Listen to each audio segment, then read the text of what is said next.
등과 방망이 대신 펜을 든 기자들의 날카로운 시선, 유쾌한 입담으로 지역사회 이슈를 던진다. 시사토크 견제구입니다.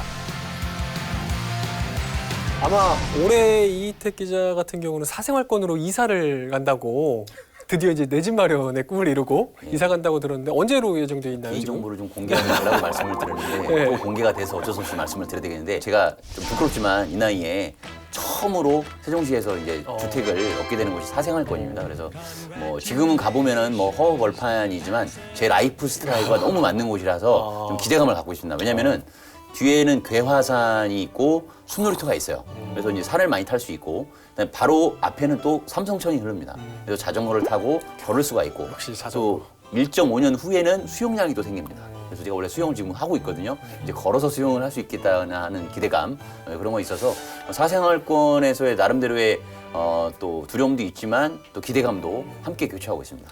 은근히 집값 상승 유도하시는 그런 아니 있는 그대로 말씀. 거기 집값 상승. 아니 있는 그대로 말씀드리는 게 왜 집값 상승? 두 분 정도는 사생활권으로 들어가겠다고 지금 결정을 했을 것 같아요. 그죠? 그러니까 이거 때문에 사장님도 집값 오르겠다 이렇게. 사실 사생활권도 굉장히 좀 기대되는 단지 중에 하나잖아요. 뭐 테마가 좀 뭐가 있었죠? 여기는 이제 기업, 대학 등 유치를 통해서 이 세종시가 이제 자덕도시로서 행정수도 완성, 행복도시 완성을 이끌어갈 수 있는 생활권으로 주목받고 있습니다. 그리고 창조 경제 거점 성장 도시로서 좀 선봉에 서 있는 것도 맞아요. 왜냐하면 이제 뭐 지식산업센터, 창조형 캠퍼스. 대전에 얘기하면은 대전 대덕특구 쪽의 그런 주택단지랑 좀 비슷한 느낌이라고 볼 수 그럴 수도 있죠. 그래서 그 세종 테크밸리가 인접했던 점에서 좀 주목을 끌고 있는 생활권인 건 맞습니다. 그리고 또 여기에도 보태서 지금 이제 그 기존 그 일반 아파트의 분양 방식과 청약 방식과 달리 공공 분양 방식으로 이제 LH와 민간 그 건설사가 힘을 합쳐서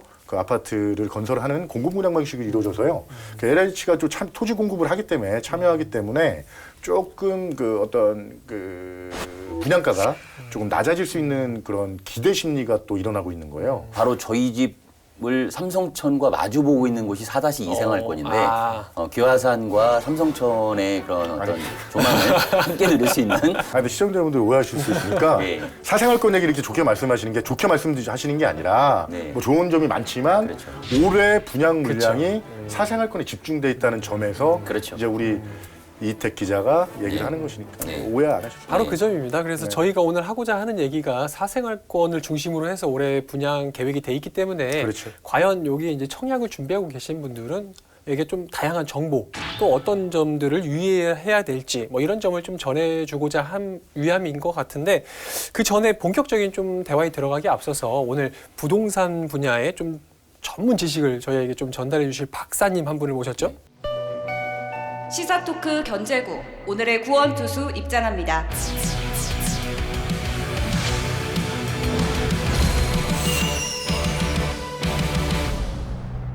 네, 부동산 닥터 연구소장이자 부동산학 박사이신 권태달 소장님 모셨습니다. 안녕하세요. 네, 반갑습니다. 안녕하세요. 간단히 인사 좀 해주시죠. 네, 세종 중청의 주요 시사 토크선인 견제구를 초대해 주셔서 감사드리고요. 네네.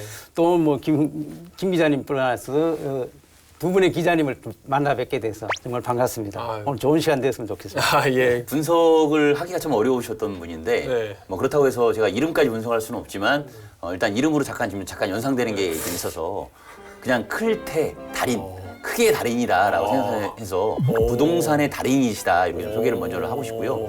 부동산 닥터 연구소장을 일단 맡고 계시고 뭐 재테크, 아파트, 상가, 토지, 경공매 뭐 이런들 전반적인 분야에서 많은 정보를 주변 분들에게 전하고 계신 분이시고 좀 관심 있는 부분은 또 풍수지리에도 상당한 또 조예가 좀 깊으셔서 부동산 닥터 연구소장님이라고 좀 소개는 해드렸는데 사실 아마 대부분의 시청자분들도 모르실 것 같아요. 좀 어떤 일을 하는 곳인가요? 지금 연구소는 대전 중청을 중심으로 해가지고 부동산 연구 분야를 좀 하고 있습니다.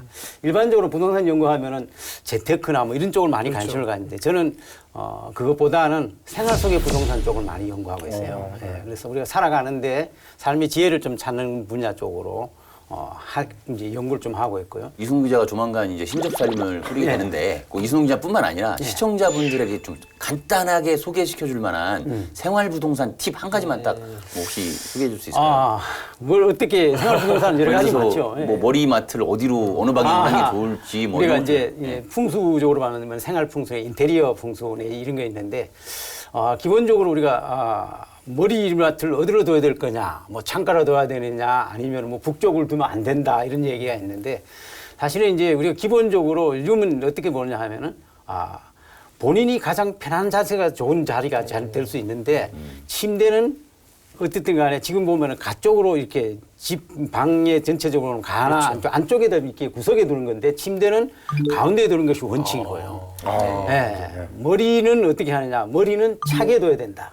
그러면 이 집 그 가운데 중에 이 전체 중에 차원 방향, 이렇게 창문 방향이 되든지 어떤 겨울이 되면 또 방향에 따라 달릴 수 있습니다만은 갑자기 이제 이게 풍수지리 전문 프로그램으로 약간 바뀐 것 같은 착각이 들기도 하는데요. 좋은 정보 감사드리고 오늘은 다만 시청자분들께 좀 그동안 쌓아왔던 여러 가지 이제 부동산 정보에 대한 다양한 지식들 좀 전해주시리라 믿고요. 네, 그렇게 하겠습니다. 그럼 지금부터 본격적으로 그 세종시 분양 시장에 대한 흐름과 또 앞으로 예상되는 변화에 대해서 본격적인 이야기 나눠보도록 하겠습니다. 인센티브를 적용받았는데 지금 또다시 그 인센티브를 적용받은 상황에서 그 특화 설계 비용을 분양가에 태우는 소비자들에게 전개시키는 이 문제는 가장 낮은 게 3억 9천만 원 후반이에요. 그리고 조건을 보면 계약금이 20%인데 6개월 이내에 대략 8, 9천의 현금을 갖고 있어야 되는 거예요. 무주택 기간을 산정할 때 이 30세 미만인 사람들이 보통 할 때는 나는 처음부터 무주택이야. 태어날 때부터 난 주택이 없었어. 이렇게 했는데 그걸 갖고 주택수를 따지면 30세 미만은 앞서 뭐 짧게 언급은 했지만 사실 올해 세종시에서 어느 정도 물량의 아파트가 공급될지 좀뭐 시청자분들께서 궁금해하실 것도 같은데 어떻게 예정이 돼 있죠? 2012년 세종시 출범 이후부터 지금 세종시에 그 아파트가 공급된 분양 물량이 10만 세대가 지금 10만 호가 넘었어요. 1-5 생활권 어진동 그 성남구 앞이죠. 예. 그 아파트 이제 주상복합 아파트가 이제 올 초 6일 날 그 모델하우스 오픈했는데요. 예. 물량이 분양 물량이 한 470세대 정도 되죠. 그 아파트까지 합쳐지면 10만 300세대 가량이 세종시에 신규 아파트가 이제 공급이 되는 상황이에요. 근데 지금 이제 최근 2011년도부터 2016년도까지 매년 1만 세대부터 1만 9천 세대까지 많게는 쭉 꾸준히 공급이 됐어요. 해마다. 해마다요. 예. 그러다가 2017년 최근 3년 새에 한 절반가량이 한 5천 세대 물량으로 좀 줄었는데요. 그 올해도 최근 3년 그런 추세를 이어가서 약 5천 세대가량이 이제 분양 물량이 좀 준비되어 있습니다. 해마다 이제 19,000세대, 뭐 최대 많이 공급됐을 때는 그 그렇죠. 정도까지 19,000 됐었는데 올해는 약 한 5천여 세대 좀 뭐 공급된다는 이야기인 것 같아요. 그럼 어느 정도 이제 공급됐다고 보면 되는 거죠? 행복도시에서? 어쨌든 뭐 2030년까지 도시 완성기에 20만 호 건설이 목표니까 네. 이제 뭐 반환점을 돌았다 이렇게 좀 표현할 수 있겠고요. 그렇게 됐는데 결과론적으로 올해가 지나고 나서 2020년부터 2030년까지 10년간 그러면 10만 호가 공급돼야 된다는 얘기잖아요. 그러면 연간 10,000호씩 공급이 돼야지 되는 건데 평균. 지금 추이를 봤을 때 3년간 5,000호 정도로 꺾인 상태란 말이죠. 그래서 이게 제대로 된 목표대로 갈 수 있을지가 앞으로가 진짜 중요한 시기가 됐다라는 것을 이 아파트 공급으로도 좀 더디게 가고 있다. 행복도시 건설이 더디게 가고 있다는 것을 보여주는 하나의 좀 단면인 것 같고 아까 이승동 기자가 잘 요약해서 정리해 주셨는데 혹시나 연말에 6-4 생활권 해밀리에서 약 한 600세대 정도의 작은 규모의 소형 평형의 아파트가 공급될 수도 있다는 그런 관계기관들의 전언이 있었습니다. 이 방송이 나갈 때쯤이면 아마 아까 말씀하셨던 1-5 생활권 주상복합 아파트가 어느 정도 청약 결과가 다 나와서 결과는 이미 다 나왔을 상황이긴 한데 그렇죠. 사실 이 아파트가 굉장히 주목받았던 이유 중에 하나가 세종시에 그동안 이제 행복청에서 분양가 심사를 해왔는데 세종시에서 분양가 심사를 해왔다는 거잖아요. 어떤 의미가 있습니까, 이건? 신도시가 본격적으로 건설되기 시작한 뭐 2011년 입주를 시작한 그 시점부터 행복도시 건설청이라는 국가기관이 지자체 업무를 대신해 왔거든요. 분양가 심사부터 건설까지.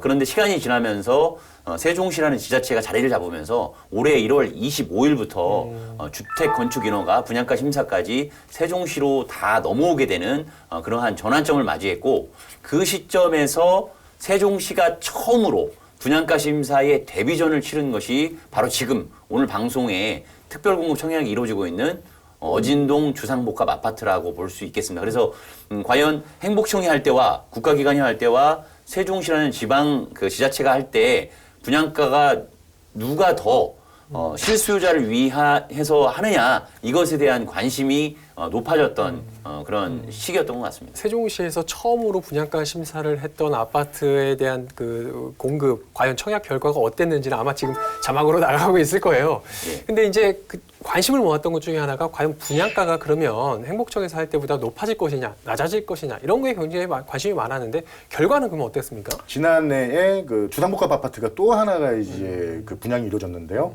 그 아파트가 세종시에서 가장 높은 분양가를 기록했었습니다. 그래서 그 액수가 1,165만 원이었죠. 예. 그래서 지금 그 아파트에 이어서 다시 그 같은 동, 같은 생활권에 그 주상복합 아파트가 들어서는데요. 세종시 아까 말씀하셨죠. 데뷔전을 치렀는데 세종시가 뭐 신경을 많이 썼는지 뭐 잘 모르겠지만 20만 원가량 낮아진 1,145만 원의 이제 분양가가 확정이 됐죠. 높아지진 않았네요. 제가 듣기로는 뭐 어떤 그 건설사가 분양가를 이제 써오잖아요. 시에 써와서 분양가를 이제 심의를 하는데 시가 많이 신경을 썼다는 얘기를 저는 이제 전해드렸죠. 평당 이제 1,145만 원이라고 하셨죠? 그렇죠. 어떻게 뭐 좀 적정하다고 보십니까? 이번 거는 좀 어떻게 박사님께서는 평가하고 두분 싶으세요? 기자님이 정확하게 보신 것 같아요. 네. 뭐 세종시는 시작할 때는 600만 원대부터 분양가가 그렇죠. 시작이 되는데 그렇죠. 10년이 지나면서 이제 1,000만 원이 이제 전체적으로 기준치고는 1,000만 원이 넘은 경우 생기고 지금 주상복합이면 1,165만 원까지 갔는데 이번의 경우에도 사실은 이제 같은 이제 생활권이 있고 거의 비슷한 조건인데 시간적 차이로 봤을 때는 가격이 올라야 되는데도 그렇죠. 불구하고 그렇죠. 1년 지났으니까. 1년 지났으니까 그래 되는데 불구하고 이제 시에서 이제 아까 말씀하신 대로 이 기자님 말씀대로 데뷔전을 치르는데 아마 우리 분양가 심의위원분들이 시의 입장을 잘 반영한 것 같아요. 그래서 이제 분양가는 뭔데 기본적으로 알다시피 이 토지 가격에다가 건축비, 그다음에 부대 비용을 해서 전반적으로 모든 물가 상승이 다 올라가고 있는 처지인데 그걸 그래도 한 20만 원. 그렇게 작지엄 이렇게 보면은 3.3제곱미터당 20만 원이 얼마 안 돼 보이지만은 건설은 시공사 입장에서는 그 금액이 굉장히 크거든요. 그런 차원에서 본다면은 세종시청 입장에서는 이번에 참 데뷔전을 잘 치렀다 이렇게 볼 수가 있겠습니다. 그러면 분양가 심의위원회에서 예. 신경을 쓴다면 예. 분양가가 낮아지는 건 맞는 거죠. 그쪽에서 이제 신경을 많이 쓰면 신경 더 노력하고 낮출 그런 의도가 있으면 분양가 상한제라 해가지고 어느 규정을 두는 것까지는 그 이상은 못 올리게끔 막을 수는 있지만은 그 밑에 정도 되는 거는 사실 어떻게 보면은 조금 약간의 그런 건 있습니다. 뭐 최근에 대전의 경우만 보더라도 1,500만이 훨씬 넘는 경우가 있는데 이런 것들 보면은 뭐 실제적으로 우리가 말하는 어떤 분양가의 심의에 의해서 되는 게 아니고 거기 시행사나 이쪽에서 하는 것들이 많이 반영되는 그 측면을 볼 수 있다면은 이번 경우에도 이제 심의위원들이 잘 이렇게 세종시민과 시청의 어떤 그 요구를 반영을 잘 했다 이렇게 판단할 수가 있습니다. 그런데 이제 그 기자 입장에서는 실수요자 중심 입장으로 좀 바라봐야 될 것 같은데 지금이 사실 제일 중요한 시기인 것 같아요. 이제 세종시가 물론 여론의 눈치가 보여서 더 내렸을 수도 있는데 지금 주상복합이 2017년 12월에 처음 1,000만 원을 돌파했거든요. 그래서 계속 1,000만 원을 넘고 있어요. 그리고 일반 그 아파트 같은 경우는 작년 4월에 그 6-4 생활권 해밀리 주택이 거의 1,000만 원의 안팎, 이렇게 좀 턱걸이라고 해야 되나요? 이렇게 좀 지입을 한 상태예요. 그래서 지금 세종시가 주변 도시를 생각할 필요 없고 아직 인프라가 조성이 되는 시기고 완성된 도시가 아니잖아요. 이 1,000만 원에 확 넘어설 것이냐 말 것이냐를 놓고 지금 건설사, 그다음에 지자체, 실수요자 간에 아주 줄다리기가 지금 막 펼쳐지는 시기라서 앞으로도 오늘 데뷔전을 그렇게 치렀다고 해서 안심할 단계는 아니고 세종시가 좀 더 시민들 입장에서 실수요자 입장에서 또 시장님이 그렇게 약속을 하셨거든요. 기자들의 질문에 좀 더 그런 모습들을 좀 더 그 기조를 계속 가져갔으면 좋겠다는 바람도 좀 있습니다. 이번 분양가 심의를 계기로 해서 시민들이나 언론에서도 분양가 심의에서 되게 관심을 가졌으면 좋겠어요. 왜냐하면 건축사들이 이익을 챙길 수 있는 더 많은 이익을 챙길 수 있는 세종에서 가져갈 수 있는 요건들을 많이 담아놓고 있어요. 건축 가산비에. 그래서 이제 뭐 잠시 후에 얘기했겠지만 특화 설계비 같은 것도 그런 거에 담아서 이제 분양가를 높게 요청을 하는 경우가 많이 있는데요. 요 세종시가 대비전을 치르는 과정에서 20만 원이 낮아졌다는 점. 건설사 입장에서는요. 30평대가 가구당 600만 원이란 말이에요. 그렇죠. 600만 원이면 그 주상복합 아파트 같은 경우에 440세대면 따지면 엄청난 금액이란 말이에요. 그거를 감수하고 그리고 그거를 저기 세종시에서 낮췄다는 거는 좀 그 고무적이랄까 좀 의미 있다고 보는데 요번을 계기로 세종시도 분양가 심의에 대해서 시민들도 분양가 심의에 대해서 더 관심을 갖고 그 주목할 부분들이 많으면 또 지적을 하고 요랬으면 하는 바람이 있습니다. 저는. 세종시에서도 뭐 주상복합 같은 경우는 이제 1,100만 원 이제 훌쩍 넘어선 이미 시대가 됐고 또 일반 아파트 같은 경우도 사실 이제 분양가 이제 100만 원 시대를 돌파한 지가 좀 됐잖아요. 사실 실수요자들 입장에서는 이게 뭐 쉽게 받을 수 있는, 그러니까 쉽게 분양을 받을 수 있는 굉장히 좀 재정적으로 부담이 되지 않을까라는 뭐 그런 생각이 역시도 드는데 어떻게 보십니까? 실수요자 입장에서는 과거 경우에는 이제 내가 좀 어렵더라도 분양을 받아서 잔금을 치르고 전세를 줘서 한 2, 3년간 전세를 줬다가 내가 다시 들어오는 그렇죠. 주택 구입의 어떤 그런 패턴이 있었습니다만은 세종시는 또 입주 분량이 많고 그다음에 전세 자금이 적고 그다음에 또 나중에 대출 규제가 또 이래가지고 대출이 잘 안 되다 보니까 이런 상태가 어렵기 때문에 실제적으로 실수요자 입장에서는 막대한 자금력, 1,000만 원 같으면은 뭐 거의 뭐 50%를 대출 받는다 하더라도 한 1억 5천 이상의 자기 자본이 있어야 되기 때문에 사실 그거는 좀 어려운 형편이 많습니다. 그래서 분양가는 가능하면은 1,000만 원 선에서 더 이상은 좀 자제했으면 좋겠다는 건 저희 바람이 있습니다. 이 방송이 그 진행되는 이 시간에 그 어진동 주상복합이 특별 공급이 지금 진행되고 있고 그렇죠. 다음 날 16일 날 이제 일반 공급 1순위 거기서 아마 마감될 가능성이 높은데 최근 경향을 보면 그런 20만 원이 내렸음에도 불구하고 중요한 것은 그런 수치가 아니라 실제 무주택 실수요자가 그 공급받을 수 있도록 하는 것이 현 정부의 부동산 정책이라고 했을 때 그러면 대부분 그 무주택 실수요자는 서민층이라는 말이죠. 그 서민층이 또는 젊은 층이 내 집을 마련할 수 있는 조건이 되느냐. 이거 한번 실례로 보면 지금 현재 이 주상복합이 어떻게 되냐면 가장 낮은 면적이 84제곱미터예요. 근데 발코니 확장비까지 포함해서 가장 낮은 게 3억 9천만 원 후반이에요. 그런가요? 그리고 조건을 보면 계약금이 20%인데 6개월 이내에 대략 8, 9천의 현금을 갖고 있어야 되는 거예요.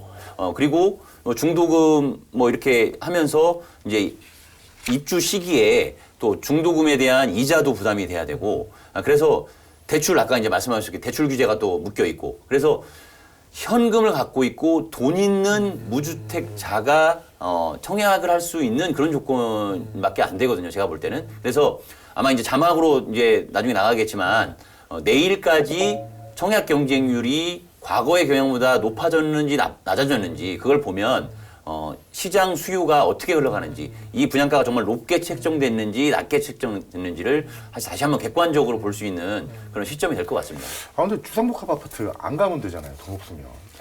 뭐 아니 일반 그렇죠. 아파트도 안 일반 아파트가 아니까 고운동 아파트, 사생활권의 임대 아파트, LH 아파트 가도 되고 그거 너무 좀 아니 그렇지 근데 않을까요? 예. 기준치가 자꾸 높아지면 거기에 편승해서 일반 같이 아파트 다른 것도 같이 그러니까 인양이 된다는. 예. 맞습니다. 그 무주택자들이 집을 가질 수 있는 그래서 그 분양가를 좀 낮춰라. 이것도 맞는 얘기인데 저는요 세종시 같은 경우는 그쪽에 초점을 맞추지 말고 분양가 심의를 투명하게 하자는 거예요. 그래서 낮추는 방법을 무주택자들의 잣대를 대지 말고 왜 분양가가 이렇게 높아졌느냐. 그리고 높아졌는데 그 속내를 분양가 심의할 때 그 속내를 특화 설계나 이런 것들을 들여다보고 거기서 좀 논리적으로 그리고 좀 명분 있게 낮출 수 있는 방법을 세종시가 찾아줬으면 하는 바람에서 이 얘기를 제가 꺼낸 거예요. 결과적으로 낮추는 게 맞다라는 거잖아요. 그건 동의하는 거죠. 아니 거품을 빼는 거죠. 거품 그러니까 빼는 거죠. 너무 건설사의 이익을 남기수 지금 이익 얘기를 하셨는데 너무 극대화시키는 게 아니라 그래도 좀 합리적인 가격, 합리적인 분양가 요거를 될 수 있도록 이렇게 제도를 만들어주는 네, 뭐 것이 감시하는 역할이 우리 세종시가 명품 도시인 만큼 그렇죠. 분양가도 뭔가 좀 최첨단을 달려보자는 좋은 의견이 아니 투명하게요. 예, 투명하게. 투명하게. 아니, 근데 이 말씀에 저도 이제 공감하는데 이제 그렇게 되면 당연히 낮아질 거라고 저는 생각해요. 네. 그러면 이제 소장님이 바라보시기에 지자체의 분양가 심사위원회가 다 구성이 돼 있는데 사실 이 과정이라든지 기준이라든지 이런 게 사실 언론에도 잘 공개가 안 되거든요. 항상 비공개인데 꼭 그렇게 가야 될 필요가 있는가? 거기에 대해서는 어떻게 생각하세요? 분양가라는 것은 사실 이제 입장에서 소비자 입장에서는 아닌 것이 당연한 거고, 그다음에 건설사 입장에서는 분양가를 또 이렇게 양면의 성이 있잖아요. 그래서 적정하게 이 중심에서 맞춰 나가야 되는 것이 하는데, 지금 이 기자님 말씀대로 좀 더 이걸 좀 투명하게 했으면 좋겠다. 사실은 이제 분양가가 높고 낮는 것은 거기에 대한 어떤 필요성이 있어가지고 합리적이라면은 우리 뭐 소비자들이 그렇게 그걸 뭐 이렇게 마다하지는 않을 거예요, 그죠? 예, 그런 차원에서 본다면은 좀 더 좀 객관화하고 좀 투명성이 있었으면 좋겠다 하는 것은 저도 같은 의견입니다. 세종시에서도 앞으로 이제 분양가 심사를 내년부터 이제 계속 할 거기 때문에 사실 실수요자 중심으로 앞으로 좀 더 투명하게 또 전향적으로 이제 그렇게 해 나갈 필요는 좀 분명히 있다라는 생각이 들고, 다음으로 이제 분양으로 이제 다시 좀 돌아와서 이야기를 좀 나눠보면, 아까 1-5 생활권 주상복합 아파트 이후에는 사실상 이제 사생활권에 다 집중돼 있다 이렇게 그렇죠. 이야기를 하셨잖아요. 사생활권에 어느 정도인가 어떻게 이제 앞으로 좀 분양이 이제 이루어지게 되는지부터 얘기를 나눠봐야 될 것 같은데, 정확하게 한 어떻게 되나요? 사생활권 같은 경우는 지금 이제 이달 24일과 또 다음 달 7일 두 차례에 걸쳐서 한 4천 세대 가량이 이제 분양 물량이 준비가 돼 있는데요. 일단 24일 날 그 분양 물량을 보면 동시 세개 단지에서 동시 분양이 이루어져요. 그 규모가 3,256세대 가량이 되는데요. 일단은 그 P1 공구에서 그 분양되는 물량은요. 두 개 블록에 846가구가 지금 예정되어 있습니다. 그리고 P2 공구에서는 1,210가구. 이것도 두 개, 예, 그렇죠. 두 개 블록에 1,210가구가 또 준비되어 있고요. 그리고 P4 공구 같은 경우는 그 한 개 블록에 1,200가구가 물량이 준비되어 있어요. 그리고 P3 공구에 817가구가 지금 준비가 되어 있습니다. 세부적으로는 6개 단지가 되는 거네요. 세부적으로 그렇죠. 그렇게 되는 거죠. 블록이 총 6블록이니까. 그렇죠. 그래서 이제 소장님께 한번 여쭤보고 싶은 게 뭐냐면, 사실 이제 뭐 이렇게 해서 전체적으로 이제 한 4천여 세대가 이제 사생활권에서 이제 분양이 되는데, 기존 일반 아파트들하고는 다소 조금 뭔가가 틀려요. 네. 민간 참여 공공 분양. 저는 사실 좀 굉장히 생소한 용어기도 한데, 구체적으로 좀 이게 어떤 분양 방식인 건지 설명을 좀 먼저 해주셔야지 이거를 준비하시는 그 시청자분들이나 아니면 청약을 준비하는 실수요자분들한테 도움이 될 것 같거든요. 어떤 방식인 건가요? 네, 이게 이제 공공적인 이제 측면에서 토지를 우리 경우에는 LH가 지금 공급을 하고 있는데, 그렇죠. 기존에는 이제 LH에서 토지를 매입을 해서 민간 기업에서 매입을 해서 이거를 이제 일반에게 분양하면서 건축비하고 같이 했었는데, 이 이제 LH에서 이거를 자체를 소유권을 가지고 있으면서 건축만 하는 시공과 분양만 하는 민간업체가 들어와서 하고, 이것을 이제 전체적으로 분양을 해서 이익금이 나오면은 LH와 공공성과 같이 하는 겁니다. 그러다 보니까 기존에 민간에서 할 때는 매입비라든지 그 다음에 매입을 하고 난 다음에 이자 부담이라든지 이런 것들이 전부 다 이제 분양 원가에 다 이제 반영이 돼가지고 분양가가 조금 높아질 수 있는데, 아마 그런 토지 비용에 들어가는 비용들이 이 전체 부담이 없으니까 이게 이 민간 기업체에서도 이제 자유스럽게 활발하게 거기 참여할 수도 있고 믿고 참여할 수 있고, 건설사도 좀 부담을 좀 덜 수도 있겠네요. 그렇죠. 그러다 보니까 이제 금액이 자체적으로는 떨어지는데, 이건 초기에 시작할 때에도 외부에서 좀 다른 지역에서 좀 많이 했는데 일군 업체들이 잘 안 들어갔는데, 최근부터는 이제 우리 사생활권은 거의 일군 업체들이 들어오고 있습니다. 그래서 우리 소비자 입장에서 일군 업체가 좋은 브랜드가 들어오면서 또 좋은 착한 가격으로 분양받을 수 있는 기회가 된다. 어쨌든 결국에는 땅은 계속 LH가 가지고 있고 민간 건설사는 건물을 지은 다음에 같이 이제 파는, 그렇죠. 뭐 이런 방식인 것 같은데, 결국 또 이게 일반 분양하고는 틀리게 또 유의해야 될 점이 좀 몇 가지 더 있을 것 같아요, 느낌이. 네, 세종시 지역은 늘 하지만은 굉장히 좀 복잡하고 규제가 많다. 복잡한데도 불구하고 이거는 특별하게 이제 세대 전원이 무주택 기간이라든지 세대에서 공공이다 보니까 세대원 중에서도 전부 다 모두가 무주택 기간, 그다음에 기간이나 이런 것들을 다 만족을 해야 되고. 소장님 말씀하신 대로 이게 좀 복잡해요. 그러니까 84제곱미터 이하, 59제곱미터라든지 74제곱미터 이하는 기존의 공공분양의 청약제도의 기준을 따르게 돼 있고, 그다음에 84제곱미터 초과, 뭐 이제 100제곱미터 넘어가는 것들이 있잖아요. 이건 또 민간 분양을 따르게 돼 있어서 각 해당 조건에 맞게 자기가 어디가 유리할 것인지를 잘 따져보고 가셔야 되는 그런 부분이 있어요. 그래서 근데 가장 기본에 1순위가 먼저 돼야 되겠죠. 아무래도 네. 되려면 1순위가 되려면 이 조건을 좀 아셔야 될 것 같아요. 최근 5년 이내에 당첨 사실이 일단 없어야 되고요. 그리고 청약통장 가입 기간이 2년 이상이 돼야 되고, 그 다음에 가입 횟수, 납입 횟수가 24회 이상. 그러니까 그것도 이제 24개월이라고 보면 되겠죠. 그렇죠. 납입 횟수가 일단 기본적으로 갖춰져야 되고, 또 세종시에서 당해 지역 1순위를 또 얻으려고 하면은 1년 이상 여기에서 거주를 했어야지만 자격이 부여되는 점을 좀 분명히 아셔야 될 것 같고, 84제곱미터 이하는 가점제 100%. 그래서 뭐 무주택 기간, 다자녀 수, 뭐 청약통장 가입 기간, 뭐 이런 것들을 종합적으로 점수가 그래도 60점 이상, 가점이 60점 이상이 돼야 안정권이라는 분석이 좀 나오고요. 84 초과 부분은 또 그 가점이 50%, 또 추첨이 50%예요. 그런데 중요한 것은 철저히 부동산 정책에 따라서 무주택자에게 유리하게 조건이 돼 있어요. 그래서 1주택 가지신 분들은 결국 추첨에 도전해 볼 수 있는데, 추첨 50% 배정된 그 중에서 75%를 또 무주택자가 우선 가져가요. 그럼 나머지 25%를 가지고 1주택자가 가져갈 수 있는 것이에요.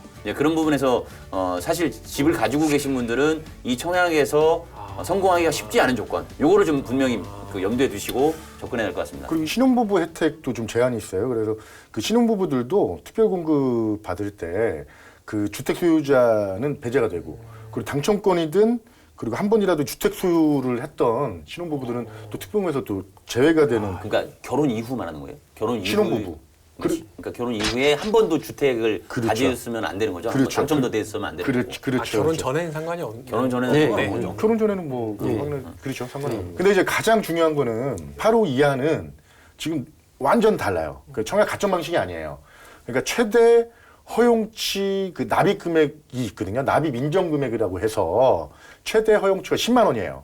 10만 원씩 많이 월 10만 원씩. 월 10만 원씩 많이 청약 통장에 납입을 한 그 소비자가 당첨되는 그런 방식이거든요. 만약에 그러니까 기준이 납입 기준 횟수가 24회인데 그렇죠. 24회보다 더 많이 한 사람이 그렇죠. 단연섬이 10만 유리하다는 거죠. 그렇죠. 10만 원씩 100번, 뭐 200번 꾸준히 내가 집을 갖기 위해서 계속 납입을 한 거예요. 꾸준히. 근데 만약에 이제 500만 원, 400만 원 일시불로 통장에 청약 통장에 들어가 있다. 그리고 뭐 20만 원씩 낸다. 이건 아니에요. 그럼 10만 원으로 인정이 돼요. 소장님이 이제 아마 또 소개를 해주셨으면 좋겠는데, 최근에 대전의 아파트에서 나는 될 거라 생각하고 해서 실제 됐어요, 당첨이. 근데 이 청약 기준을 꼼꼼히 따져보지 않고 하다가 낭패를 본 사람들이 꽤 많이 발생했다고 들었거든요. 그거 한번 좀 시청자분들한테 소개해 주시면 좋을 것 같습니다. 요즘은 이제 청약 제도가 인터넷으로 합니다. 그래서 아파트 투유라는 금융결제원에서 운영하고 있는 시스템에다 하는데, 해보셨으면 아시겠지만은 사실 어떻게 보면은 좀 잘못 판단해서 이렇게 체크하는 경우가 있어요. 대전에 지금 요즘 이제 지난번에 핫하게 지금 이루어졌던 그 경우에 10% 이상이 부적격 판정을 받았어요. 그렇게 많이요? 그러니까 한 뭐 10%라는 건 상당하죠. 그래서 이제 부적격 판결을 받으면은 굉장히 또 불이익을 많이 당합니다. 그래서 뭐 여러 가지 혜택을 많이 이제 상실하게 되는데, 그 중에 가장 많이 오해 샀던 것이 뭐냐 하면은 부양가족 수를 계산을 할 때 자녀분이라 해가지고 무조건 부양가족 수는 아니다는 거죠. 세대원으로만 돼서 해야 되는데 거기서 가장 많이 이렇게 갖는 거고. 서울 살고 있는데 뭐 예를 들어 떴다라든지 이런 건 그런 문제되는 것들이 거죠. 나중에 판결 나오는 거예요. 아, 별게 아니라고 생각하죠. 당연히 내가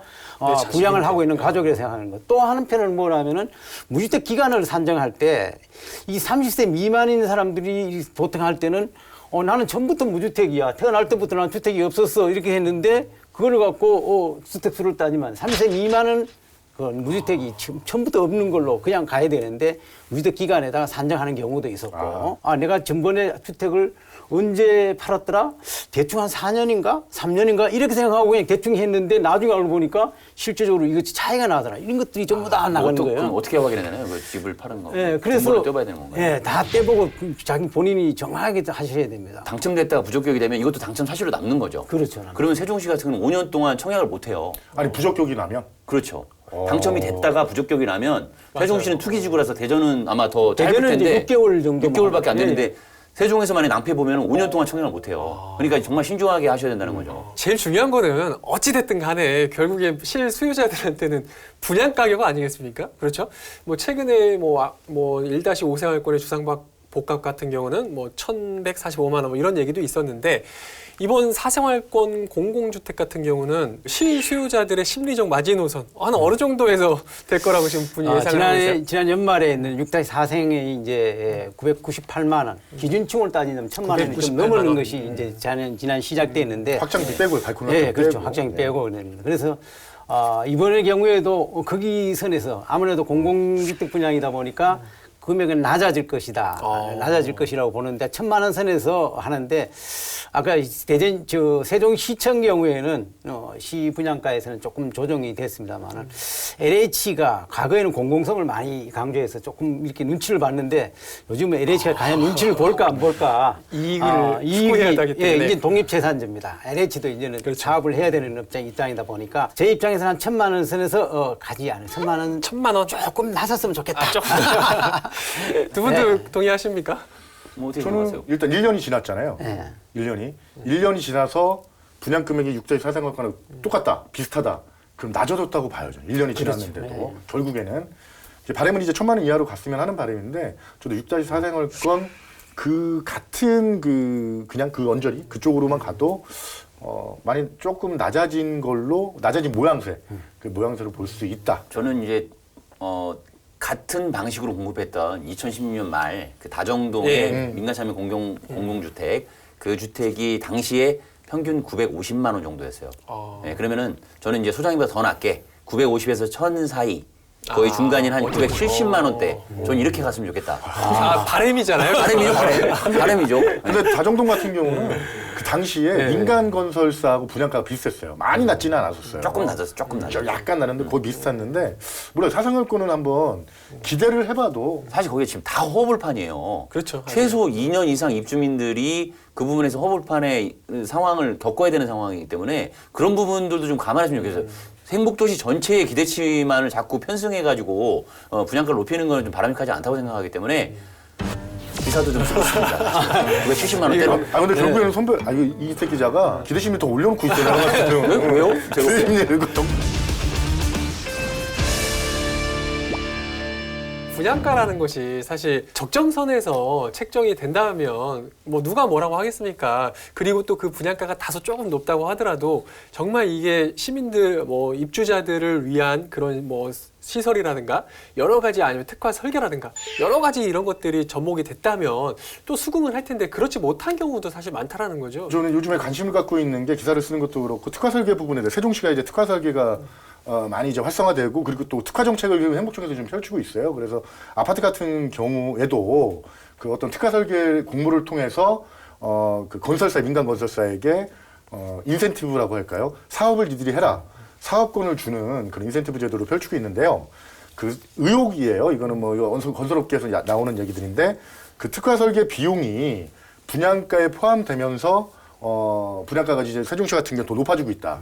인근 청주나 타시도 같은 경우는 특화 설계 비용이 건축 가산비에 포함되면서 분양가에 포함되지 않고 있어요. 근데 세종시 같은 경우는 지금 분양가에 제가 얘기를 듣기로는 뭐 확정된 건 아닌데 가구당 300에서 1,000만 원 정도가량이 그 소비자 몫으로 돌아가고 있는 걸로 알고 있는데요. 지금 이 상황에서 이 행복청이나 이런 곳에서 주장하는 것들은 주택건설 사업 승인 조건에 특화 설계가 들어가 있다 이렇게 말씀을 하는데 지금 LH의 설계 조건에 특화 설계비가 들어가 있을 뿐이지 주택 사업 건설 승인 조건에 들어가 있는 건 아니거든요. 그래서 그 특화 설계라는 것을 이용을 해서 내가 사업권을 취득할 수 있는 인센티브를 적용받았는데 지금 또다시 그 인센티브를 적용받은 상황에서 그 특화 설계 비용을 분양가에 태우는 소비자들에게 전개시키는 이 문제는 좀 짚고 넘어가야 될 문제라고 보고 있습니다. 그래서 세종시 같은 경우는 이런 문제들을 좀 정확하게 파악을 해서 잘못했으면 잘못됐다 아니면 그 특화 설계를 빼는 그런 절차가 필요할 텐데요. 요거는 뭐 문제를 해결하자고 지금 이 자리에서 말씀드리는 건 아니고 주의 깊게 한번 살펴봤으면 하는 바람에서 잠깐 말씀을 드리는 그러니까 겁니다. 이 분양가 심사를 하는 데 있어서 어떠한 요소를 반영해서 인상을 시켜줄 것인가를 봤을 때 특화 설계라는 부분이 정말 분양가 상승에 필요한 대목인가 항목인가를 좀 납득할 수 있고 수긍할 수 있는 뭔가 공개가 된다라고 하면은 이 부분을 뭐 받아들일 수 있다고 생각해요, 소유자 입장에서는. 근데 그런 부분이 없다 보니까 겉으로는 다른 지역 아파트보다 물론 특화, 인면 특화, 뭐 디자인 특화가 잘 돼 있다라고 평가하는 사람들도 있거든요. 좋은 부분이네, 긍정적으로 생각하는 사람도 있어요. 근데 그런 부분들이 분양가 상승으로 이 정도 이어지고 있다라는 것은 잘 모르거든요. 이제 그런 부분들에 대한 공개, 이 부분이 같이 좀 선행돼야 될 것 같습니다. 그런 차원에서 보면은 행복청에서 초기에 세종시 분양을 하면서 사실 이제 분양이 될까를 의심을 하고 좀 조심스러웠어요. 그러다 보니까 분양가를 저분양가로 시작을 했습니다. 예. 그러다 어느 정도 되면서 일생활권 되면서 정착이 되면서 이렇게 저분양가로 하면은 도시가 좀 안 좋겠다 해서 그다음에 자신감이 이제 좀 있으면서 이제 특화 이제 설계를 들어오면서 도시를 좀 더 명품화 도시를 만들려는 차원에서 지금 이제 특화 설계를 이제 지금 같이 이제 믹스를 들어가게 하면서 어떻게 보면 세종시가 좀 더 좋은 도시로 될 수 있는 요건은 됩니다. 아까 이제 이 기자님이 특화 설계가 단순히 이제 분양가 상승의 요인만 된다고 했는데 뭐 긍정적으로 볼 수도 있는 것이 될 수도 있으니까 아까 말씀대로 충분히 그 내용을 좀 자세히 봐서 정말로 올라갈 수 있는 분양가에 반영될 수 있는 건지. 맞는 말씀인데 예. 저는 특화 설계 비용이 분양가에 포함돼서는 안 된다는 주장을 펼치는 사람이에요. 그래서 뭐 외관 특화도 좋고 근데 되게 특이한 것도 또 세종시의 90% 정도가 다 건축 특화, 외관 특화예요. 내부로 내실 있는 특화 그런 게 뭐 많이 포함된 게 아니라 그러니까 제가 잠깐 말씀드리면 확실하게 말씀드리면 간단하게 말씀드리면 특화 설계 비용이 시민들이 부담하는 분양가에 포함되면 안 된다는 말씀을 저는 분명히 드리는 거고 그리고 이 문제에 대해서 제가 최근에 국토부에 질의도 남겼는데 국토부는 지금 LH에다 떠넘기기에 바쁘고 있고 행복청도 이 부분에 대해서 얘기하는 부분들이 별로 없거든요.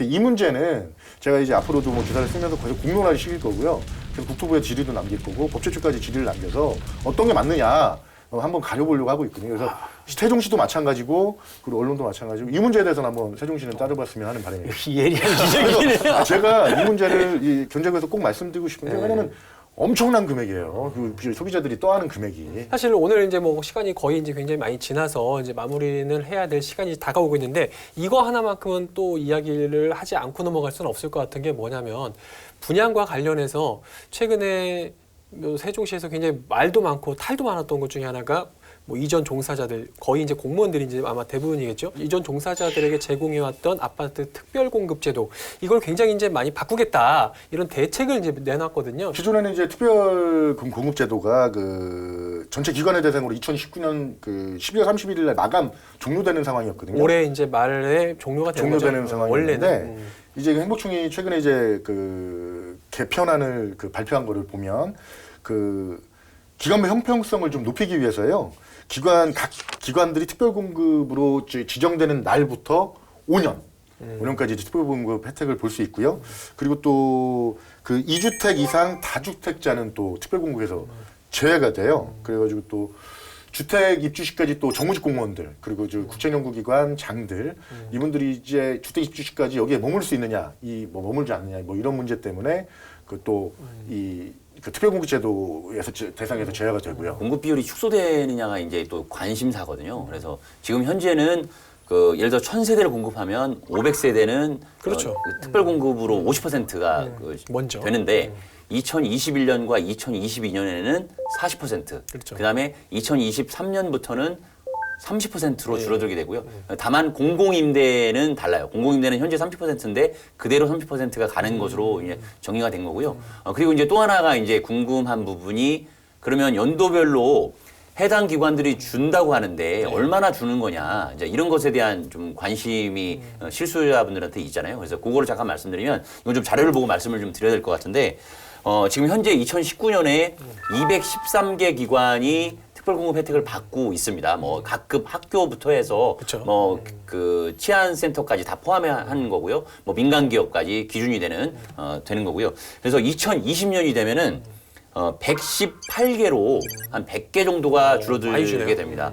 그래서 대표적 기관으로 세종시청과 뭐 광예술연기학교, 각급 학교 일부 학교들이 이제 줄어들게 되고요. 2021년에는 82개, 또 줄게 됩니다. 거기에는 이제 대표적인 기관들이 연금공단이라든지 건강보험공단 등이 빠지게 되고요. 그 다음에 좀 넘어가서 2022년에는 뭐 교육기관들, 학교들, 그 다음에 한국전력 이런 것들이 빠져서 66개, 2023년에는 20개. 지금 올해 이전을 하는 과기부 행안부가 2023년까지 혜택을 볼 수가 있다고 좀 보시면 되겠고요. 세종 충남대병원도 그날 빠지게 됩니다. 그 해에. 그 마지막 이제 5년이 되는 2024년에는 13개 정도만 남게 됩니다. 거의 이제 안 남는 거네요. 그런데 중요한 건 특별공급 혜택이 2024년에 끝나느냐 그것은 아니고요. 그렇죠. 추이를 봐야 됩니다. 사생활권에 대학이라든지 기업들이 또 신규로 오거든요. 2021년부터 그 기관들 조건이 되는 기관들은 또 특별공급을 줘야 돼요. 그럼 5년간 줘야 돼요. 그러면은 2024년 이후에 또 생기게 됩니다. 그래서 지금 최종적으로 특별공급을 완전히 종용하는 기간을 행복청이 못 박지는 않았어요. 그래서 좀 더 기간이 연장될 수도 있다. 이렇게 좀 보면 되겠습니다. 이 부분에서 좀 개선해야 될 게 교육청이 이제 끝나잖아요. 종료가 되잖아요. 교육청 분들이. 근데 교육청 직원이 신설학교에 가면 또 5년으로 또 혜택이 되는 거예요. 그 시청 같은 경우는 동사무소 간다고 뭐 이제 혜택이 연장되는 게 아니거든요. 근데 교육청 같은 경우는 이제 신설학교 갔을 때 전입을 갔을 때 5년이 연장되면 그 형평성 비합리적이잖아요. 이 문제는 좀 개선될 빈틈이 좀 노출되고 있다는 거는 뭐 주목을 해야죠. 지금이야 이제 뭐 의견 접수 기간이니까 이런 거를 좀 다 들어서 아마 연말까지 그런 개선안을 이제 조만간 좀 내놓지 않을까 이제 뭐 그런 생각이 드니까 그런 의견 접수 꼭 한번 하시고 다만 사실 이거를 지금 뭐 일반 시청자분들이 지금 말씀을 여러 가지 뭐 핵심 사항들을 말씀을 하셨지만 이걸 다 머릿속에 넣을 수는 없을 것 같고 결국에는 좀 많이 이제 앞으로 대상 기관이나 뭐 비율을 특별 공급 비율을 이제 많이 줄여 나가겠다 이게 핵심인 것 같아요. 이번 걸 좀 어떻게 평가하셨습니까? 전반적으로 지금까지 한 이제 공급했는 것이 한 전체적인 물량 중에 한 51%가 공직자에게 지금 공급이 됐었거든요. 근데 이제 좀 문제는 뭐냐면 그 51%의 공직자들이 세종시에 정착을 하느냐가 문제입니다. 제가 일부의 언론을 통해서 알아보니까 한 뭐 20% 밖에 정착이 안 되는 걸로 나오거든요. 그러면 원래 당초에 우리가 세종시 특별 공급에 하는 어떤 취지가 지금 좀 약간 이게 잘못됐다는 거죠. 그래서 그런 것들을 미리 좀 이게 행복청이나 이런 자체에서 검토를 해서 새로운 관점을 했다면은 지금의 세종시보다는 좀 더 정착이 좀 빨리 올 수 있었는데 지금부터라도 이런 것들이 있다면은 행복청이나 아니면은 LHD나 이런 세종시 쪽에서도 전부 다 종합적으로 해서 정말로 우리가 취지에 맞게끔 행정 중심 복합 도시의 기능을 갈 수 있도록 잘 이행하셨으면 좋겠습니다. 다만 이제 어느 정도 정착이 됐으면은 실수요자 위주로 편성이 되도록. 그럼 실수요자 입장에서 보면 굉장히 지금 어렵습니다. 왜 그러냐면은 50% 지금까지 50%는 공직자한테 혜택을 줘버리고 나머지 50%를 가지고 또 해야 되는데 50% 중에서도 여기 또 반은 또 뭐라면은 세종 시민이 아니고 이게 전국에서 세종시로 올 수 있도록 해놓는 거예요. 이거는 이 자체는 뭐라면은 수도권 인구라든지 전체에서 이 세종시로 인구 유입을 활성화하기 위해서 이런 제도를 만들었는데 실제적으로 첫 마을 경우에 사는 사람들이야 난 집을 조금 옮겨가야 되겠다. 새로운 걸 해야 되는 사람 입장에서는 볼 때는 전혀 기회가 지금 박탈되어 있는 상황이거든요. 이런 것들을 잘 고려해가지고 그런 기회를 공평하게 해줬으면 좋겠습니다. 이번 조치가 좀 저희 그 언론의 입장에 봤을 때 예상보다는 좀 강도가 셌다라고 평가들이 좀 있는데요. 원래 하반기 정도에 발표될 거로 생각했고 공급 비율 정도만 좀 조정되지 않겠냐. 그 전에 특권의 대상이 됐던 사람들, 문제시 됐던 공직자들 같은 경우에 그렇다고 해서 또 새롭게 오는 사람들한테 동일한 잣대를 또 그러니까 새로운 잣대를 적용하게 되면 형평성 문제가 발생할 수 있기 때문에 쉽지 않았다고 생각했는데 좀 진일보했다라는 평가는 할 수 있는데요. 그러나 중요한 것은 실수요자가 실제로 아파트를 마련할 기회가 늘어날 것이냐 이거는 좀 봐야 돼요. 일단 아파트 공급 물량이 반토막 나 있는 상태고 그리고 새롭게 기업 그다음에 대학들이 가세하고 있는 이런 형편을 봤을 때 반드시 실수요자에게 기회가 늘어날 것이다. 이거는 한번 좀 봐야 될 것 같고 5월 30일까지로 알고 있습니다. 입법 예고 기간에 시민분들이라든지 국민들이 다양한 의견들을 접수해서 좀 제대로 된 그 제도가 갈 수 있도록 의견을 내는 것이 좀 중요한 시기일 것 같습니다. 자, 이렇게 해서 올해 이제 예정돼 있는 세종시 분양시장에 대한 좀 뭐 전망이라든지 흐름 짚어봤고, 또 이어서 특별공급제도가 이제 변화되는 이제 개선안에 대해서 이야기를 나눠봤는데, 뭐 두 기자분께서 마지막으로 이 점과 관련해서 던지고 싶은 견제구 있다면 한마디씩 해주시죠. 먼저 누구부터 하시겠어요? 왜 이렇게 미루세요?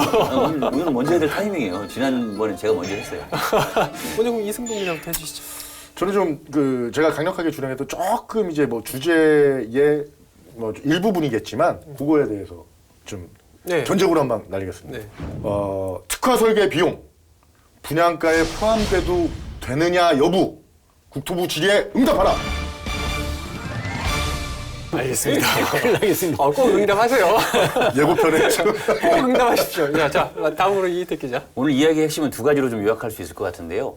그 적정 분양가를 일단 산정하는 거, 그리고 진짜 무주택 실수요자가 내 집을 마련할 수 있는 기회를 확대하는 거, 이 두 가지가 초점인 것 같습니다. 자, 그런 의미에서 이렇게 한번 던져보겠습니다. 특권과 특혜는 이제 그만. 실수요자 중심의 정책 이행하라.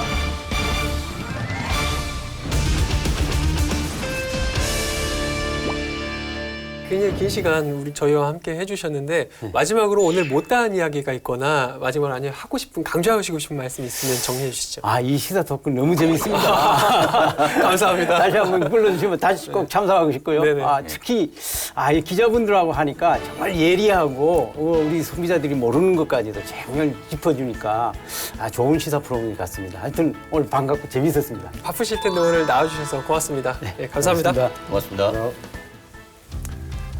네, 세종시에선 한 해 10,000가구에 이르는 아파트가 공급되고 있지만 여전히 청약으로 내 집 마련하기가 쉽지 않다는 의견이 많습니다. 그런 점에서 이번 사생활권 민간 참여 공공주택 분양이 실수요자들에겐 내 집 마련의 꿈을 이룰 수 있는 기회가 됐으면 하는 바람이고요.